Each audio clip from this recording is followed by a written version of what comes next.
Welcome everybody to DY in the middle with me, Thomas Brandon, flying solo again this week. My man Keith still got stuff going on, but that's all right. Show must go on, as we had obviously a bunch to cover with NASCAR racing at Michigan. I'll dive into that. We'll just cover the event as a whole. Don't really have much else to dive into with it. High Limit Sprint Car Series starting off their West Coast swing, as they've had some incredible racing at Tulare, Hanford, Placerville. We'll talk about that. Also, they got Gold Cup kicking off tonight. Last night that was the 360s, but I mean the actual 410s kick off tonight. And also got some late model racing. Obviously, the news on Scott Bloomquist, even though that's been a few days. We'll talk about that. So, a bunch of stuff to get to on today's show. So, sit back and enjoy. All right. So, last weekend, well, technically Monday, we had our NASCAR race at Michigan. I say our race at Michigan like I'm part of NASCAR or something, but the NASCAR race was at Michigan. A quick note here on the Xfinity Series. That race sucked. I don't know how else to put it, man. I was really looking forward to watching those cars at Michigan. I was really hoping that they weren't going to have that bullshit package on that they ran. Those guys running wide open, basically 170 miles an hour, 175 miles an hour. That sucks, man. I freaking hate that, dude. The Xfinity car right now, I think I wish we could take all of the Cup guys and put them in those cars. Like, that's how I feel about the Xfinity Series. I think it's the best racing, hands down, out of the top three NASCAR series right now. That's my opinion of it. The Xfinity is the best. And then they took it and they fucked it up on Saturday with that stupid package. God, I hate that shit, man. I hate that shit. So, hats off to, what was it, Allgaier, who got the win. Anyways, moving on. So, Cup race Sunday. We have rain on the way, right? Storm's coming. And NASCAR does what? Nothing. This is one that I would love to be right there with you and beating up NASCAR. Being like, dude, change the start times, man. Move it up. What are we doing? But I understand what's going on. NASCAR doesn't make this call. This is not on NASCAR. This is on the network, right? The TV networks are the ones that really determine and decide what the start time's going to be, right? It's not NASCAR. So as much as I would love to be like, you fucking clowns, pull your heads out. What are we doing? Dude, you can't. It's because it's not their call, ultimately. These networks pay a lot of money to get to choose what time these races are going off. And unfortunately, this could have been one of them opportunities where they could have just moved up the start time, right? Got the race in, but they didn't. So anyways, race goes off Monday, which, of course, I'm sure most of you were probably at work on Monday, like I was. And you didn't get to see the race until maybe the replay later, which is how I watched it. And overall, race was pretty good.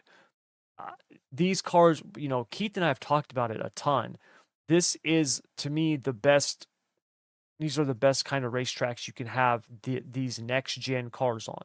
A wide, fast, multi-groove track.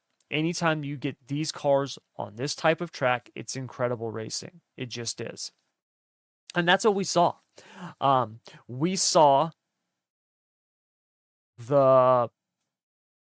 in my opinion, best driver in the world, Kyle Larson, literally spin out on his own. That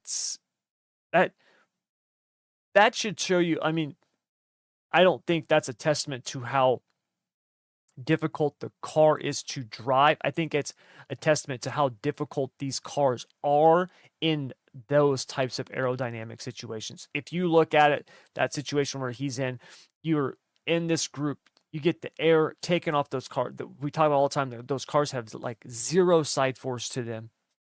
And when you lose that downforce, it's gone. Gone. And we saw him lose it. And it was a bummer because unfortunately, Bubba Wallace got caught up in that. And I thought at that time Bubba Wallace was the car to beat. He looked incredibly fast when he was up front running.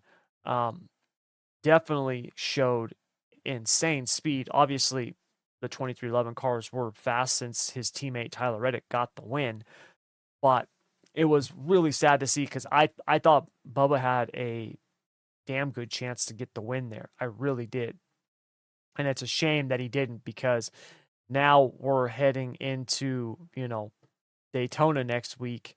And when we start looking at the schedule and what's coming up for right when we look at playoffs, it's getting down to the nitty-gritty. We've got Daytona and then we've got the Southern 500.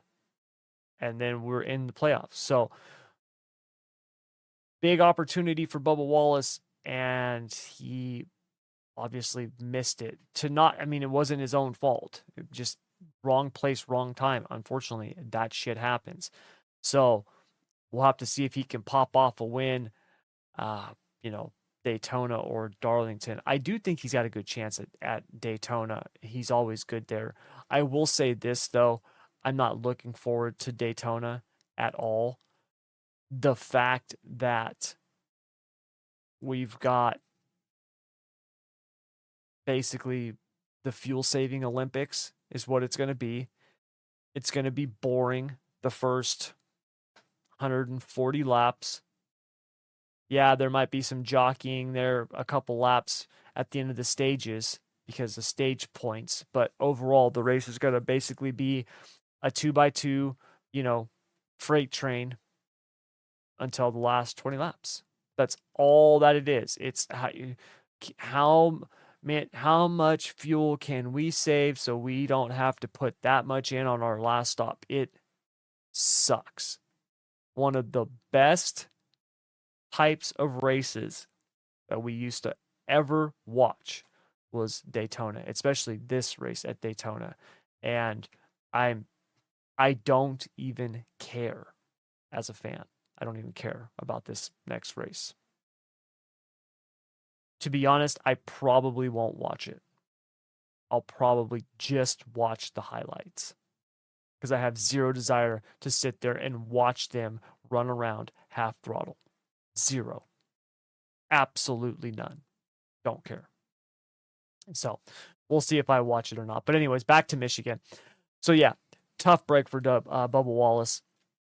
On the other hand, though, nice turnaround and good run for Kyle Busch. Old Kyle definitely needed a good run. He obviously, we've talked about it. It's been a really tough year for not just RCR but Kyle Busch in particular. To get a top 5, really nice run for him. Byron and Gibbs rounded out the podium with Reddick there, and then Keselowski 5th, Buescher 6th. Very nice run for him. Zane Smith 7th, Suarez 8th, Hamlin 9th, and Carson Hocevar rounding out the top 10, which was really, really impressive. Now, let's talk really quick about Hocevar's teammate because this has been a really hot topic this week. Corey LaJoie's car flipping over at Michigan. First of all, let me just say, it's racing. It's NASCAR. Cars flip in racing. It happens. In fact, it happens actually pretty frequently when you look at the number of races all over the country, whether it's asphalt, dirt, sprint car, Cup Series, Truck Series, late models, micro midgets, outlaw carts, doesn't really matter. Race cars flip. They do. It's why they have roll cages. Corey LaJoie got out. Seemed fine. Denny Hamlin said, I would rather flip this car than hit the wall in this car. Believe it or not, flips look spectacular. They really do. In fact, if you took the flip that Corey LaJoie had and compared it to, I don't know, just any old crash into the wall and actually like put them side by side, you're going to look at LaJoie's right and be like, damn, that was nuts. I hope he's okay. Meanwhile, the one that where the guy hits the wall going 180 miles an hour, you're going to look at it and be like, nah, he should be fine, right? But pain-wise, injury-wise, much, much worse to hit the wall going 150, 160, 180 than it is to flip the car. Those things with them roll cages, man, the way that they're built, dude, those cars tumbling, dude, yeah, it's going to hurt. But when you have drivers being like, I would much rather flip this car than hit the wall, can we pump the brakes? Can we relax? We don't need NASCAR to come out and make the cars slower. Let's not do that. We don't need fucking restrictor plates on these things at Michigan now. And look, man, I am somebody who comes on here basically weekly and has something negative to say about NASCAR. Not because I hate it, but because I love it and I want them to stop fucking up.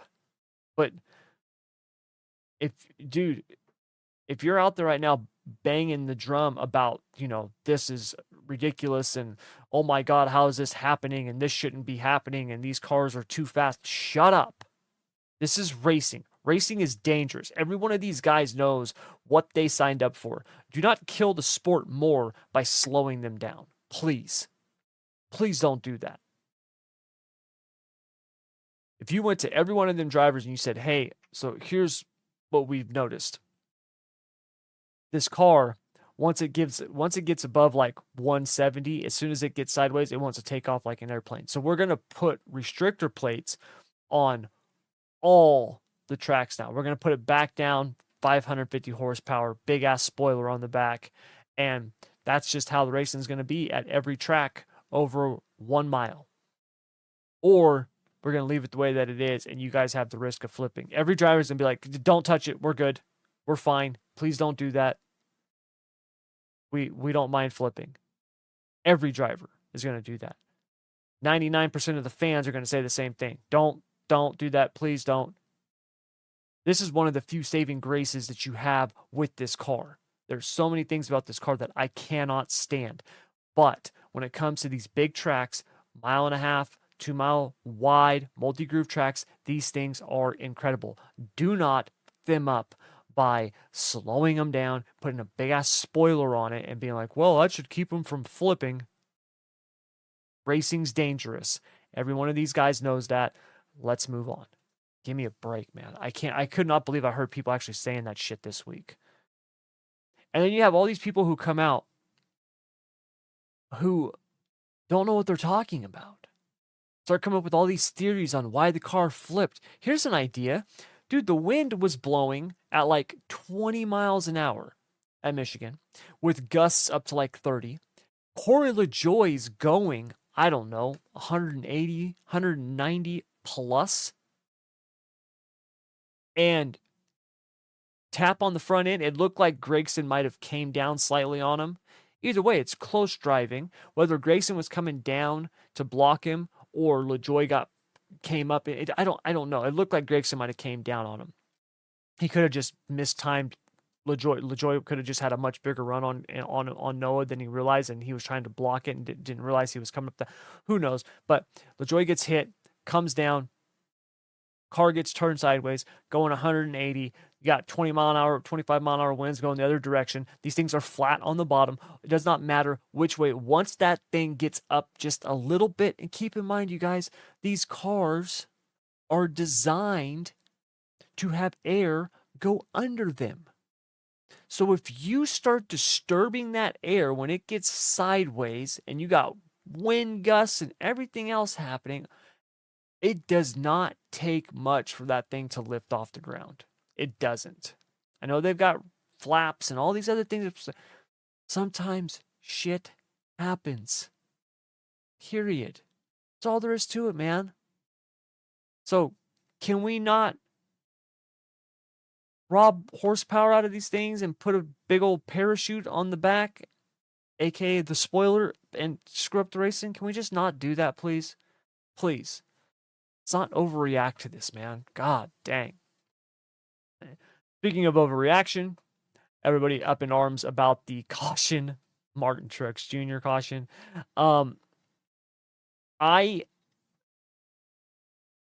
Here's the issue that I have with it. I don't care too much that NASCAR through the car. What bothers me is how quickly NASCAR through the car. NASCAR does not do any favors for themselves when it comes to this. They do not do any favors for themselves. People will be like, oh, well, hey, Austin Cindric, same situation, no caution. Okay, I get that. I get that. But even more so, take a look at, back a couple weeks ago, right? When we had the Brickyard 400. And what's going on, right? What's going on with the Brickyard 400? Larson in the lead. And then you've got the wreck on the backstretch. And NASCAR waits and waits and waits. And then once the white flag's out, then they throw that caution flag. It's stuff like that where the people of NASCAR who question stuff, it's things like that that make fans go, what's going on here? Are you manipulating this? The 41 car was obviously not going to get going. You knew that. You waited for them to come around, take the white flag, and then you threw the caution. Keep in mind, folks, I would rather them do that. I don't want to see that. I don't want to see these multiple restarts. I can hate these green-white checkers. I hate it, man. I can't stand it. I don't like it. I don't think it's exciting. I don't think it's on the edge of my seat. I think most of the time it turns into a flustercluck. Because that's what it is. It's a bunch of people just dive bombing because you can't pass at any other point. And you've got these insane accidents happening, these massive pileups, people going, you know what I mean? It's like, okay, so who got the win? Well, this last week, Michigan. Well, Gibbs gave Reddick a really good push on the restart. Reddick got out front and won the race. It's like, is that what we want? Me personally, no, I don't want to see that. I want to see the race play out naturally. I don't want to see it come down to some green-white checker shootout. I don't want to see that. Look at Richmond. Ricky Stenhouse don't do a Ricky Stenhouse, and Dillon wins that race, and controversy. There is no controversy. Austin Dillon was the car to beat that night. I mean, he was walking that field. So, we don't get that caution. We don't get the drama that we got with Logano, Dillon, Hamlin. So I don't want to see that crap. And when you have a situation like you had this last week in Michigan where Truex bounces off the wall and NASCAR is throwing the caution immediately. It's like the dude's up there with his hand right over that button. As soon as he sees anything, caution. And that's the shit that people don't like. And that's what causes the questions. When you leave the door open to conspiracy theories, right? Like, you're going to have people who are going to take it, who are going to just walk on through with the tinfoil hat on. So, Reddick got the win. He was obviously fast the whole day. The 2311 cars were good the whole day. I mean, it really, 2311, Joe Gibbs Racing, Hendrick, those were the guys up front. Yes, we saw there towards the end, RFK up there, who those guys, I'm telling you right now, man, if Buescher can get a win, if they can get both those cars in the playoffs, I really think that they are legitimate final 8, top 8 contenders, round of 8 contenders. I really think that. So they've been definitely looking better. Anyways, moving on. I mean, shout out Tyler Reddick, got the win, looked good, and yeah, we're going to Daytona this next week for the fuel saving Olympics. So yeah, not looking forward to that. All right, you guys, so let's move on to our dirt track recap here. Now, we've got some really good racing that has happened over the last weekend. Plus, we had the Jackson Nationals last weekend in the World of Outlaws. We'll talk about the Outlaws first. Night number 1, Macedo got the win, and the World of Outlaws at the Jackson Nationals, night number 1. Night number 2 went to Donny Schatz, which was really cool to see. Old Donny Schatz, man. Dude, that guy, I hope he races until he's like 65. I hope he races Outlaws until he's 65. I hope the dude races sprint cars until he can't get in the seat anymore. It's incredible. I want Donny Schatz to be the Kenny Schrader of sprint car racing. That's what I want. Right? Schrader's still out there running modifieds. I want to see Schatz running a sprint car forever. You know what I mean? So, got the win at Jackson Nationals.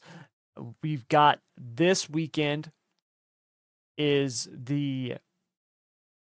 what they call the second leg of the Northern Tour. Second leg of the Northern Tour. So Friday night, they've got River City Speedway in Grand Forks. And then Saturday night, they've got the Red River Valley Speedway in West Fargo. So Donny Schatz, old stomping grounds in North Dakota. And then next week is the High Bank Nationals, which should be good before the Outlaws will make their West Coast swing. Now, High Limit is already on their West Coast swing, and it's been some really good racing. So they had the 15th, August 15th, which was Thursday. So they ran, what was it, like Thursday, Friday, Saturday? They ran like 4 nights in a row, if I'm remembering correctly. So Thunderbolt Raceway, Kyle Larson got the win with Rico and Sweet on the podium with him.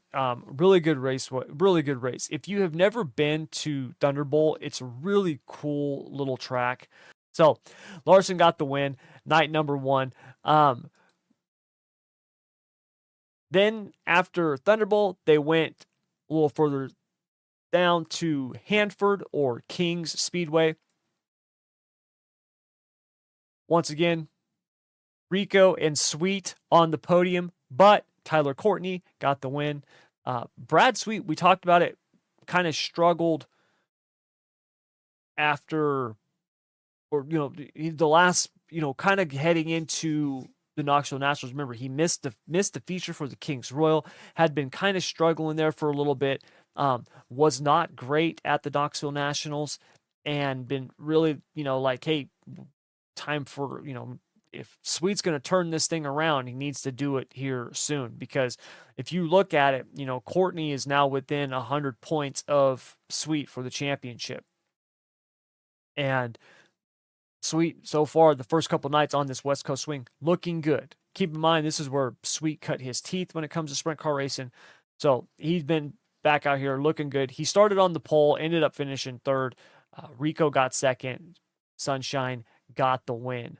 It was actually a really good race. So far, every night that they've been out here on the West Coast swing so far has been really good. Then Saturday night, the Gold Rush Classic, which was up at Placerville. So this was really cool the way that they had this set up. So you had Thursday, Friday, Saturday, or Thursday night Thunderbolt, Friday night Hanford, Saturday night Placerville. You have what they're calling the Gold Rush Classic, and that leads into the Gold Cup, which was really cool the way that they did that. Placerville is only it's just a couple hours from Chico, from Silver Dollar Speedway, and to go up there, and it's another little bull ring. Placerville is actually, I think, smaller than Silver Dollar. It's flatter. it's a different, it's, it's got more like red clay than like Adobe clay, which is what the Silver Dollar Speedway is. So it's really, really interesting, really different type of race, really technical, really good race though to watch. James McFadden got the win. He basically started outside front row. Zeb Wise started on the pole. Zeb was running up front, then got wrecked. Tough break for Zeb. He was looking pretty good, but I don't know if anybody was going to beat McFadden. McFadden was really, really good. Justin Sanders was coming on there towards the end. Same thing with Corey Day. Corey Day, it started like 10th, I think. He'd moved up to the top 3, but really McFadden, was the guy to beat. He looked really, really good. And the lap traffic was kind of a nightmare. I mean, McFadden was stuck behind lap traffic there for a while. It was interesting to see because, like I said, Placerville's tight. It's a tight track. It's not a big, wide open, huge track. Like even Silver Dollar being a quarter mile, there's more room you'll see these guys with more room at Gold Cup than you will at like Placerville. So shout out to J-Mac getting the win at the Gold Rush Classic. So last night was night number 1. They called it night number 1 of Gold Cup. Keep in mind, it was 360 sprints. It was not the 410s. So this was not a high limit race. Let me find the rundown real quick because I want to make sure I get the results right. So I watched the race. I actually watched the race this morning. But Kyle Larson basically was dominating. Larson was pretty much going to win the race. He had led the first, 25, 26 laps. And unfortunately, there was some cautions there. Larson basically Sanders got closed in on Larson. Go in. Sanders gets into Larson. It's just it's just tight racing. Larson gets bumped off the track, gets into the wall. His night's done. Justin Sanders gets the win. The fans were not happy with Justin Sanders.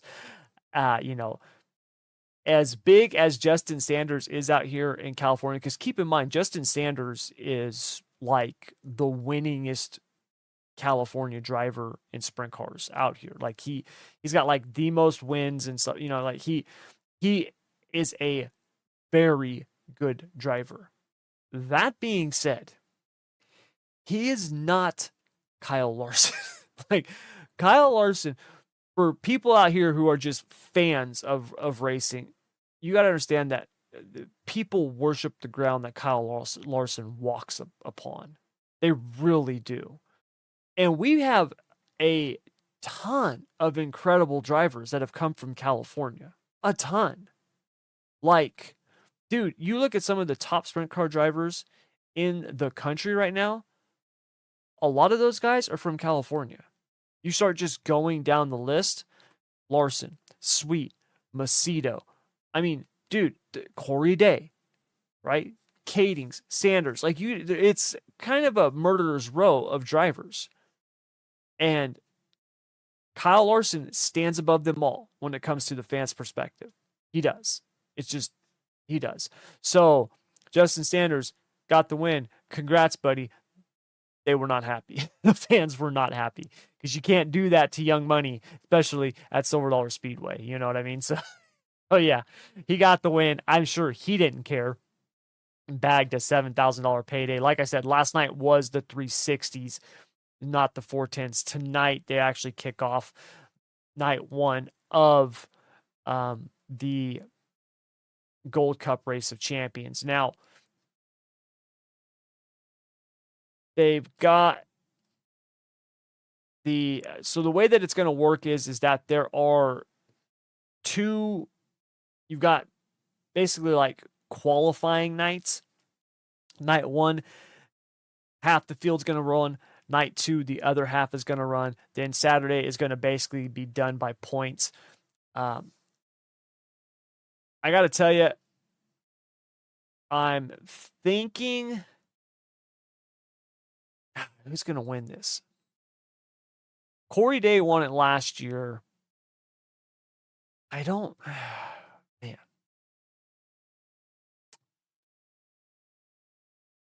I don't know if Larson's going to get the win or not. Larson's got a tough weekend ahead of him if he's going to be running Gold Cup. Because, I mean, dude, you got Gold Cup in California and then Daytona. I mean, and so Larson can't be running. He can't be running Gold Cup. He can't be. Because Daytona's on Saturday night, right? Daytona's Saturday night. Yeah, Daytona's Saturday night. So yeah, Larson's not running Gold Cup. He's not. In fact, I imagine that last night was the night that he was running Gold Cup, and then he'll be back out east for Daytona. I don't see him. I mean, he might run a qualifying night, I guess, maybe. But even then, I don't know what would be the point of that for him to run a qualifying night and then not. Well, the dude just loves to race. I don't know. Well, we'll see. But anyways, so Larson ain't going to be running Saturday night. I actually think Brad Sweet's going to get the win. I think Brad Sweet's going to win Gold Cup. I do. I think he's going to. They've definitely looked back up to form, right? They're still not quite where they've been, but I think Sweet's gonna win Gold Cup this weekend. I do. I really do. So, yeah, we'll see. We'll see if I'm right. So yeah, that's what we got going on. High Limit and the Outlaws. We also had the Castro Flow Racing Night in America race last night. God, that is such a tongue twister. Ryan, or Jesus. How the hell did I say Ryan? Bobby Pierce. I don't know why I was thinking Ryan. Bobby Pierce wins again. This dude is unbelievable, man. I don't know what else to do. Is there anything he doesn't win? I don't know, man. The guy's insane. This dude literally got, and keep in mind, last night was a Castro Flow Racing Night in America series race. It wasn't a World of Outlaws race, but he is in legit contention to win the World of Outlaws late models. Think about that. He was penalized, got docked points, stuff taken away, and he has a legit shot at winning the World of Outlaws late model series championship. That's insane. He's only 76 points behind Brandon Sheppard. He's got 12 outlaw wins, just outlaw wins, 12 outlaw wins on the season. I mean, the dude's insane, man. He is so good in a late model. It's hard to really bet against the guy. And last night, that dude does it again. Goes up, wins the race. He started 7th. I mean, really, if he's anywhere in the top 12, right? If he starts in the top half of the field, he has to be considered like the favorite to win the race, doesn't he? Because it seems like he always does. The guy's insane. He's so good, man. He is so good. And he just worked his way through the field, got the win. I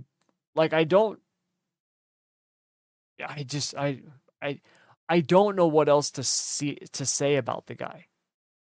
He's so good. It's just impressive. When you look at what he has done over the last couple seasons, like, and remember last season, Ricky Thornton Jr. had an incredible year. And it was a bummer that he did not get the championship for Lucas Oil. But his season was insane. But Bobby Pierce's see, it's just what that guy's done over the last couple seasons is nuts. It's nuts, man. It's absolutely insane. In fact, if you look at like the just who we would kind of consider, I don't know, like who I would consider the top 3 late model guys are right now. And obviously there's more out there and you can make arguments and cases for them. But if you just looked at like a Jonathan Davenport, Ricky Thornton Jr., and Bobby Pierce, over these last couple of seasons, and granted, Davenport got the Eldora Million and stuff like that, but that aside, you just look at the totality of their seasons, the last couple of seasons. Ricky Thornton Jr. obviously last year had one of the great seasons we've ever seen in Lucas. But if you look overall his race count in Lucas and his wins, over the past few seasons, 208 races, he's won 41 races in Lucas Oil. Now Ricky Thornton Jr. though with the Outlaws, not that great. He's only got 4 wins with the Outlaws out of 53 races that he's done with them. So he much better with Lucas. Jonathan Davenport, same type of situation. Lucas Oil, 209 races, 33 wins. He's got a just under 16% win rate, which is insane when you think about it. I mean, in a sport where winning, you are going to lose far more than you're going to win. To be winning almost 16% of the time in Lucas Oil is pretty impressive. But Davenport, he doesn't do a lot with the Outlaws. He does some, but not a lot. He's kind of like RTJ. 52 races, 9 wins. He's got a 17% win rate with the Outlaws. But then you look at Bobby Pierce.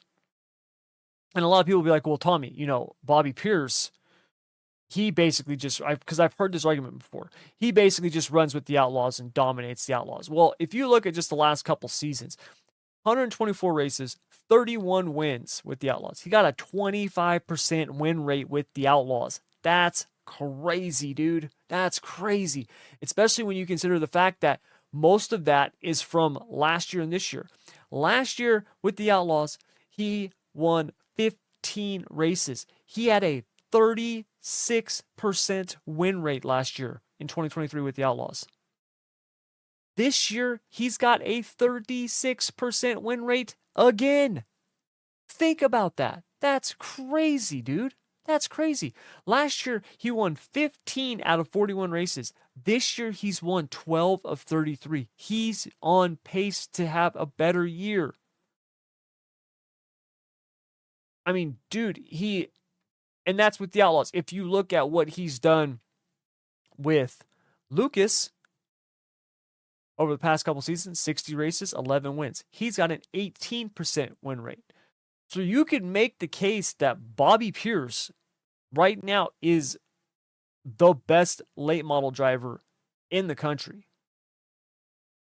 I mean, you can absolutely make that argument. Now, you can start looking at it on a race-by-race basis where you could start picking, like I've said before, look, man, if it's a big money race at Eldora, it is hard to pick against Davenport. He might not win all of them, but my God, he seems to always be up towards the front. You know what I mean? Like, he really does. So it's hard to pick against Davenport. But I got to tell you, man, just about any other race, it would be tough for me to not pick Bobby Pierce. That dude is just on another level right now. And you look at him compared to two icons in the sport right now, RTJ and Davenport. Oof, man, I don't know. I don't think I could pick against the guy. I really don't think I could. So continuing on the late model topic here, we'll wrap things up with little bit here on Scott Bloomquist. So, I mean, this has been, obviously, this was a few days ago. Bloomquist died. He was in a plane crash on his property. From my understanding, he crashed into a barn, little single engine plane from what it sounds like. Yeah, into a barn. Bloomquist was 60 years old. Scott Bloomquist was one of those guys that it's kind of hard to find people who didn't like him. You know what I mean? Bloomquist to me was a racer. That, you know what I mean? Like that's what he was. He's one of those guys that I talk about as being like just the, like the quintessential dirt racer. I've always said that's what, Kenny Schrader to me is grassroots dirt track racing in its purest form. That's what the dude will do forever. Even when he was in NASCAR, he was still dirt racing. You know what I mean? Kyle Larson will be dirt racing, as long as he possibly can. You know what I mean? Like there's just those guys. Scott Bloomquist was the same way. Now, we hadn't seen too much of him on the racetrack over the past couple of years. He had some health issues. Remember, he had a motorcycle. Was it a motorcycle crash? Yeah, he had a motorcycle accident back in 2019. He had like broke his hip and his leg or something like that. I know he had some bad injuries, but he was also, I want to say, diagnosed with cancer in like 2022, 2023. So, he was just starting to really get back into, racing again consistently because of all the stuff that had happened, and we lose him, and it's a bummer. When I went to World Finals back in 2021, must have been 2021. I remember, getting to see the Team Zero cars up close and personal. You know what I mean? Like I'd never seen, those cars up close. You know what I mean? I'd always just seen them on TV. Late model racing's not a big thing out here on the West Coast where I'm at. It's sprint cars. And I'd always watched late model racing. I always liked it. I always thought it was cool, but it was never, it's never been a big thing out here. And Scott Bloomquist is one of those guys that I always, even as a kid, the name growing up. He was really big in the late model world. But the truth of the matter is the guy was an icon. And I know this gets said a lot about people. Obviously, I don't know Scott Bloomquist, didn't know the guy. But you listen to all the people who did know him and people who talked about him, he seems as exactly the same way that you thought he was, right? The dude marched the beat of his own drum. He did it his way. And to me, that's awesome. I love when people can go against the grain and it work. And you look at, the dude's accomplishments, it's insane. It's insane. I mean, he was elected to the National Dirt Late Model Hall of Fame in like 2001 or no, I'm sorry, 2002. 2002. It's 2024. That was 22 years ago. Dude was a Hall of Famer 22 years ago. He was still out at racing. That's incredible. I see that. I love that, man. I love that. And you look at the fact, I mean, he won the World of Outlaws Late Model Series Championship back in 04. Yeah, 04. Hold on, let me find my list of stuff. I don't want to just sit here go off memory because I'll get it wrong. Won the Lucas Oil Late Model Series Championship 2009, 10, and 2016. Have a Tampa Dirt Late Model Series Championship 94, 95, 98, 2000. Won the Late Model Dream 95, 02, 04, 06, 08, 13, 17, and 18. That's insane. We talk about people like Davenport being good in these big races. Let me repeat that. Scott Bloomquist won the Dirt Late Model Dream in 1995, 2002, 2004, 2006, 2008, 2013, 2017, and 2018. Could you imagine that run from 02 and 08? Just every even year. 2004, you go to the track and you're like, hey, man, who's going to win it? I don't know. Should be tough. We'll see. and then Bloomquist wins it in 04. 06 comes back around. You're like, well, even year must be Bloomy's year. Does it again. 08. Hey, man, Bloomquist has won the last 3 dreams on the even years. It's like the San Francisco Giants, man. When they won those World Series every other year. You know what I mean? It's the same thing. Incredible. Won the World 100. 88, 90, 01, and 14.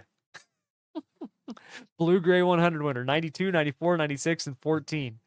And was in the Hall of Fame in 2002. Incredible career, dude. The guy really was a one of one. If you want to really see a good interview with Scott Bloomquist, go watch the interview that he did with Dale Earnhardt Jr. It was really good.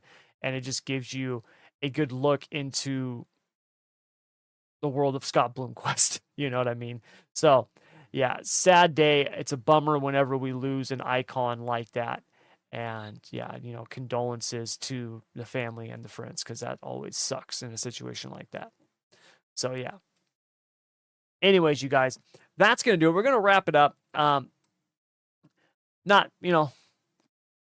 Just not super long today, but basically when I'm by myself, just kind of coming in here, talking, moving on. Yeah. So hopefully next week Keith will be back. But you guys, that'll do it. Thank you very much for joining me. Really quick before I go, I really want to thank you guys who continue to download and share the show, subscribe, rate it. I mean, that, we don't have thousands of ratings and reviews. We've only got, a couple handful, but the fact that there's people doing it is amazing. And I really appreciate it. For us to get 50, 100 downloads a day, like, that's awesome. You know what I mean? Like, that's a big deal to me. To get a few hundred downloads a week, 1,000 a month. Like, I know that there's other shows out there that do way more than that. And to me, if I've got one person, like, that's awesome, man. To hit, whatever it is, 5,000 downloads, 10,000 downloads, 100 episodes, right? I mean, like, that type of stuff it's cool. And I think it's awesome that, we see people continuing to download and share and like the show. So I really appreciate it. It does mean a lot. Even though, like I said, we're not huge, it doesn't matter to me. The fact that you guys are still out there listening is awesome. And as long as you're out there listening, we'll keep coming back and doing it over and over again. So thank you very much. Really appreciate it. And yeah, I will talk to you guys next week. Until then, as always, enjoy this weekend's racing. Take care.